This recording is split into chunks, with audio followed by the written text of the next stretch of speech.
وعليكم السلام ورحمة الله وبركاته. حياك الله أخي العزيز إبراهيم، بارك الله فيك وجزاك الله عنا كل خير، حفظك الله ورعاك. أسأل الله العظيم كما فرحنا بنصر سوريا أن يفرحنا بنصر غزة وبنصرة المظلومين في كل أنحاء العالم. السلام عليكم ورحمة الله وبركاته. muddo fara badan oo aan ka maqnaa halkan maanta ugu dambeyn waxaan go'aan ku gaaray inaan dhambaal hawada idin soo mariyo anigoo idinkula wadaagayo laba farxadood, laba tahniyadood, laba arin oo qalbi taabad leh. labadaas mid waa mid caalami ah, midna waa mid ay ardada Soomaaliyeed ee ku nool magaalada Konya ay soo hooyeen shalayto. haddaba saaxiibayaal ku soo dhawaada barnaamijkeena maanta iyo waliba inaad iga guddoontaan labadaani farxadood.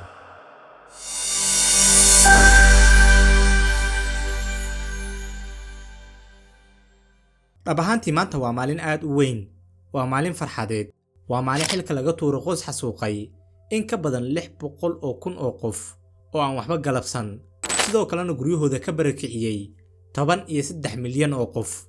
haddaba qoyskani waxay xukunka dalka Suuriya haysteen in ka badan 60 sano, waxayna shacabka Suuriyaanka ah la kulmeen nooc kasta oo jirdil iyo xasuuq ah. waxaana tusaale kugu filan labadan nin. ninkani garkacad ee aad arkaysaan 40 sano ay dadkiisu u haysteen inuu geeriyooday, oo isaga oo 18 jir ah ayuu xukunkii reer Asad ku tuuray xabsi. se Ilaahay waxa uu qadaray in la soo daayo 40 sano kadib, bal suurayso qof xabsi la dhigay 1984 oo aan wax dambi ah galabsanin, kaliya inuu sunni muslim yahayna loo xiray, ilaa 2024na uu xabsigaasi isaga dhex jiray. sidoo kale muuqaalkan ninkan dhalinyarada ah oo ka mid ah maxaabiistii laga soo daayay xabsiyada ayaa isagana baraha bulshada qabsaday 24 saac ee ugu dambeysay. الآن نحن في وسط دمشق، أقسم بالله الذي لا إله إلا هو إعدامنا كان اليوم قبل نص ساعة أنا وهالزلمة، أقسم بالله. oo waxa uu leeyahay anigu haatan waxaan dhex taaganahay bartamaha Dimashq, aniga iyo saaxiibadeyda oo gaaraya 54 qofood ayaa ku xukunneen dil, waliba nus saac kadib ayaa tiirka in la geey rabay. si Allah subxaanahu wa ta'ala ayaa u qadaray inay sii noolaadaan oo wala soo wada daayay gabi ahaantoodba, waxayna dib ula midoobi doonaan haddii uu Rabbi raali ka noqdo eheladooda. xasuuqa ka socda Suuriya waxa uu mid uu caalamka oo dhan ka aamusay ilaa dad yar oo bani aadamnimo Allah subxaanahu wa ta'ala qalbigooda geliyay mooyee. Dr. Ratib An-Nabulsi oo mid ka mid ah culimada muslimiinta ugu aqoonta badan qarnigan kana soo jeedo dhalashahan dalka Suuriya ayaa guushii maanta dhacday aad ugu farxay, isagoona u tahniyay caalamka muslimiinta oo dhan. Doctorku wuxuu in badan ku noolaa dalka Urdun, wuxuuna ku dhawaaqay inuu dib u aadayo Suuriya, waliba cashiradii iyo faafinta aqoontiina uu dib u sii wadi doono. Dr. Awdah wuxuu ka mid ahaa dadkii 12 sano ka hor u tahniyeeyay walaalaha reer Suuriya, si maanta isagu wuxuu ku jiraa xabsi ku yaala Sacuudi Carabiya, isagana Ilaahay dib ha u siiyo xuriyadiisa. dhabahantii magaalooyinka waaweyn ee dalka Turkiga, gaar ahaan Istanbul, Urfa iyo waliba magaalada Konya, waxaa ka socda dabaaldegyo lagu taageerayo ridistii la riday xukuumadii reer Asad iyo waliba wajiga cusub ee dowladda Suuriya. bal ila daawa haatanna qaybo ka mid ah muuqaaladii dabaaldega.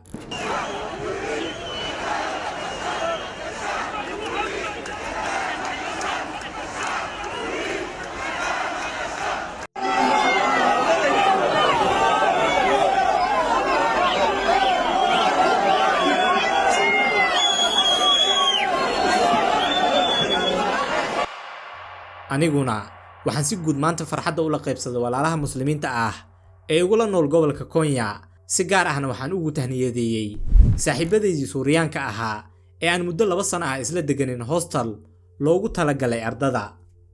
waxaan Allah subxaanahu wa ta'ala ka baryaynaa guushii reer Suuriya inuu nooga dhigo sida tusbax furtay oo kale, oo ay furashooyinku gaaraan reer Qasa iyo waliba Masjidul Aqsa.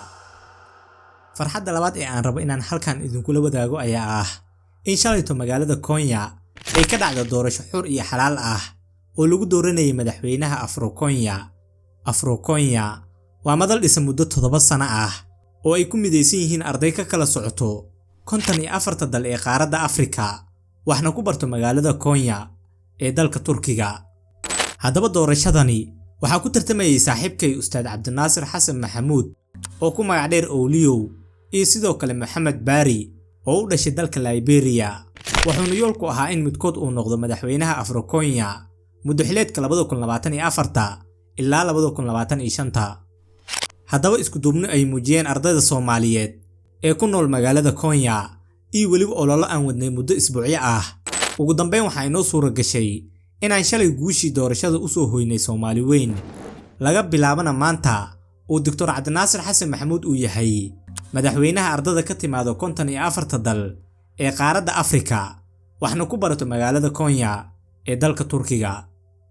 kadib kolkii ay soo dhamaato doorashadii sida caadada ahaydba waxay dhalintii Afrikaanta ahayd hambali iyo marxabeyn u dirayeen hogaamiyahooda cusub iyagoona sawiro xasuuso ah la galayay. sidoo kale gudoomiyaha ardayda Soomaaliyeed ee Konya Ustaad Cumar ayaa isagana u hambaliyay guusha uu gaaray Dr. Owliyow.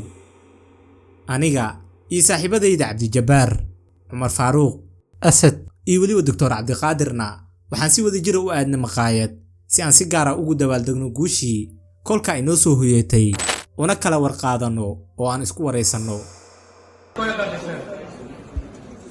Bugün Afro-Konya başka seçim için burada bir araya gelmiş bulunuyoruz. Buraya katılan tüm kardeşlerim içten teşekkürlerimi sunarım. Unutmayın, bugün burada verdiğiniz oylarla yalnız bir başka seçemiyorsunuz. Aynı zamanda Afro-Konya geleceğini şekillendirecek bir vizyonu tayin ediyorsunuz. ugu dambeyn waxaan Allah subxaanahu wa ta'ala ugu baryaynaa inuu u fududeeyo xilka iyo waajibaadkii uu dusha saartay saaxiibkeena Owliyow. haddii aad halkaan nala soo gaarteenna la jirkiina farxad ayay noo tahay.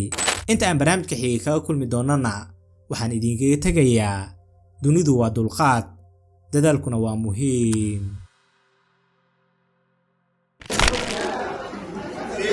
Alkışlar.